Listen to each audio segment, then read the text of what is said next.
Hello, viewers. Hope you're enjoying the podcast. You should go follow us on Twitter at The Tangent Pod. I just made a new Twitter. You can follow me at T Krogan. We're doing the 12 Days of Christmas until Christmas Eve, starting the 12th. So the 12 Days of Christmas. I hope you enjoy that. You can follow Yjang on Twitter. We also have a Patreon if you want to give us some money. It would be appreciated. So you can find us on Patreon at patreon.com/tangentpodcast. Just know that you have our thanks and you're helping support the podcast. We are also on Facebook. It's at Official Tangent Podcast. And of course, we're at tangentpodcast.com. Check us out there. We are trying to improve it every episode. We're trying to make the podcast better. If you have ideas or suggestions, tweet us. So I want to thank you all for listening to the Tangent Podcast. I really appreciate it. Making this podcast, it's something that I can give back to the world. That's why. It's not really why I started doing this. I started doing this because I wanted to talk to my best friend. I'm not totally busy, but I'm definitely kind of like preparing, or I'm not too sure how to like really relax and kind of understand. I'm not in like a total dire fight situation right now. Hanged out with you like a few days ago now, or last week. Time kind of flew. You like at the beginning you did seem kind of like tense, like you had been working a lot and stuff like that. So and that's understandable because you had just like the day before come back from college. But thankfully you loosened up. Yeah. And I think you had fun. Oh yeah, I had a great time. We for listeners, we went over to his house, and we went and played JoJo. Well, for the first 20 minutes, we tried to figure out where we can watch the My Hero Academia movie, but it's not. We can't find it anywhere. And we can't find it online. Crunchyroll. Yeah, we checked all the legal sites first. We Googled it online. I checked my like cable, like on demand. Then we checked all the pirating sites, and it's not there.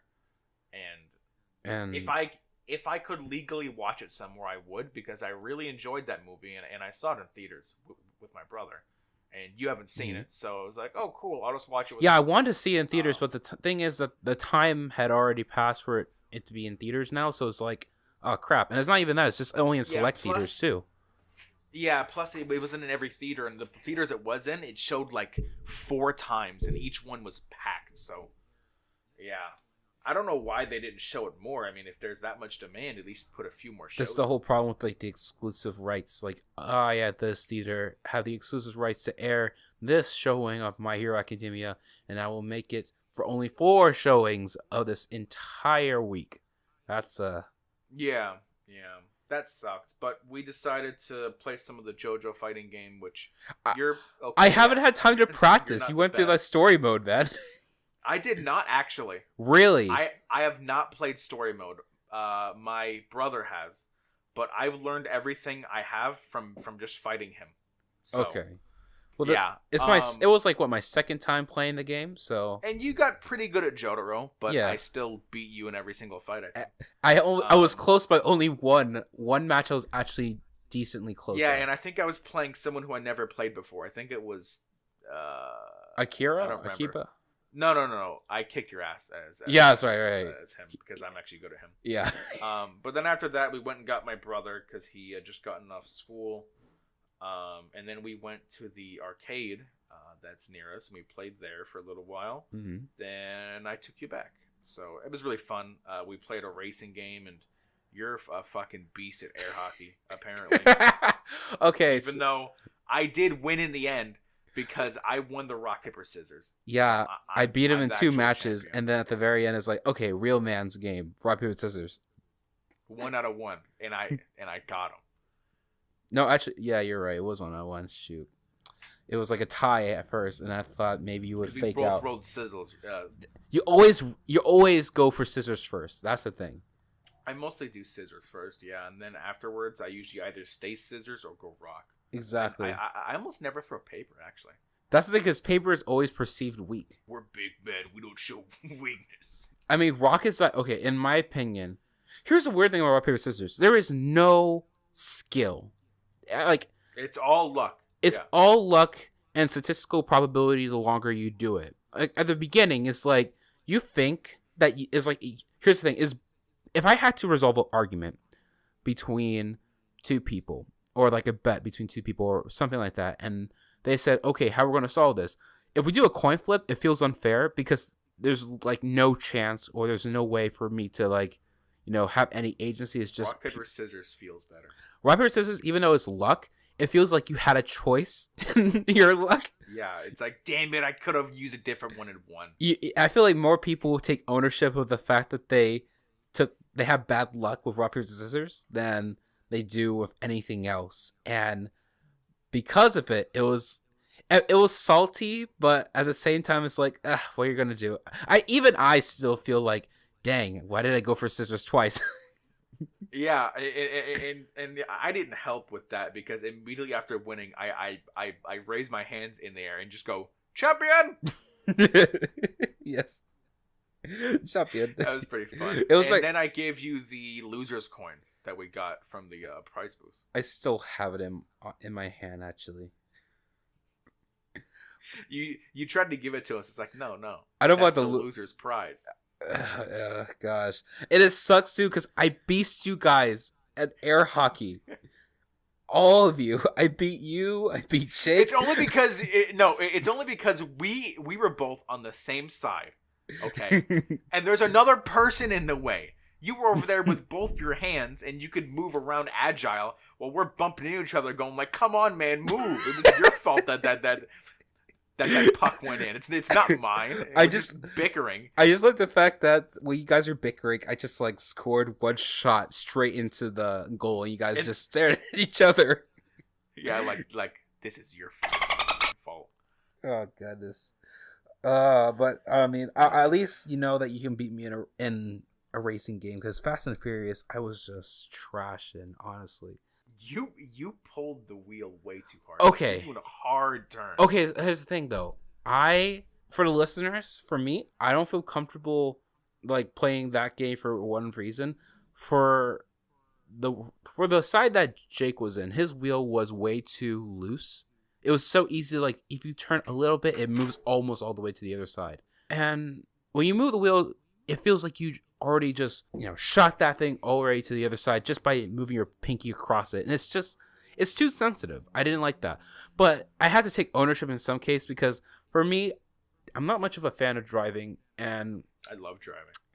Nah, man, I can't, because it's like it's an unnecessary stress in most cases, but I really use my vehicle as a tool. Like if I need to get somewhere, then I'll use it, but it's more of a hectic because I just don't like dealing with the other drivers. I think it's like so much of a pain, and then maintaining your car. I know for other people that's like, oh, it's my pride and beauty. I take care of this thing. I love it. It's fun. I like going fast.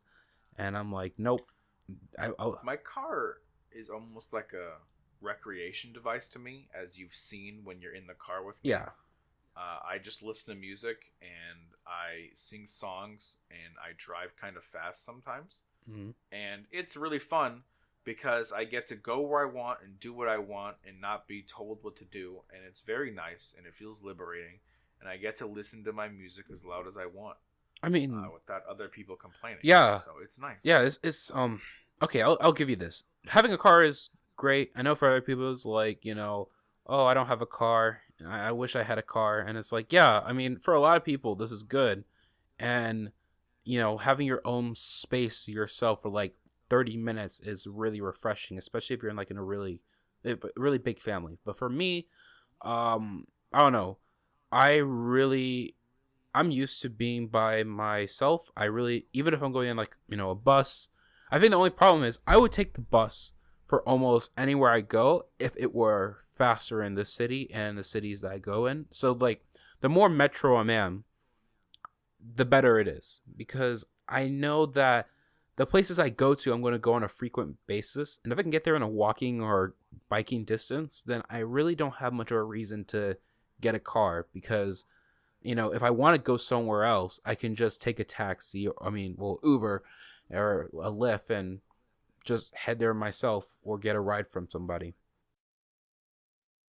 Just a quick follow-up on that thought. I wanted to talk a little bit about how investing into public transportation is actually an investment into the future of a city. And I'm going to take my hometown, Jax, for an example. Now, we all are very familiar, if you live in Jacksonville in the 904, that it's a pretty big city. And the thing is that although there is a public transportation that is being heavily invested, so I'm going to give a lot of credit to that, is that it needs more buses and stations for it to work properly. But this is a chicken and egg problem because you need riders in order for that money to be reinvested into these buses and stations.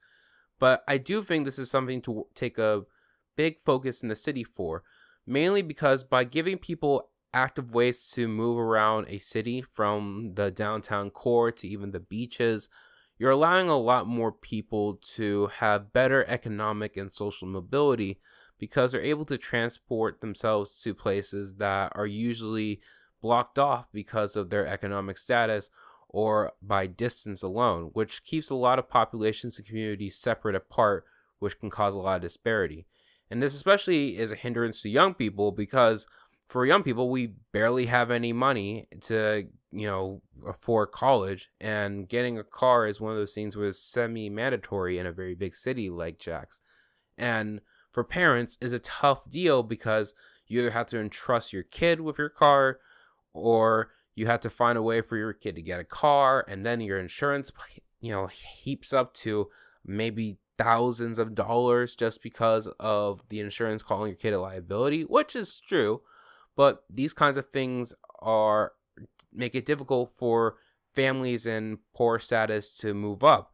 And it makes it hard for people who would need these skills to get around town with driving to have the ability to use that in practical terms if they can barely afford a car in the first place, or they can barely afford to get anywhere without a car. So it puts these people in a tight spot. Public transportation comes in here and kind of solves this problem where if you have buses or trams or subways or skyways, you're able to get around places that are spread out longer in a short amount of time. And this is meaningful because if you're able to get somewhere that takes you 15 minutes by car, but you're able to get there in about 30 minutes by bus, then it's not too bad. But if you're able to get somewhere by car 15 minutes, and the bus system currently for me would be somewhere around 90 minutes or 75 minutes, it's a big problem. So because of that, we need to really invest into these systems so that way, if you're young or if you're poor or if you just can't afford to drive anymore for whatever your status, whether it's because of a disability or health issues or something like that, you can still get somewhere safe. For example, if you have a sick aunt or a sick grandparent, or just you have a friend that can't barely get out of bed, but you don't have a car, or they don't have a car to come see you, or whatever, then it puts them in a tight bind because they're basically trapped in their own location without any real ways to get there. Now, I will grant it, while there are companies like Uber and Lyft that exist, the fact is that unless you have a credit card, or better yet, unless you have the socioeconomic status to get something like Uber and Lyft and use it on a daily basis, which adds up, then you're not going to have a good time getting anywhere.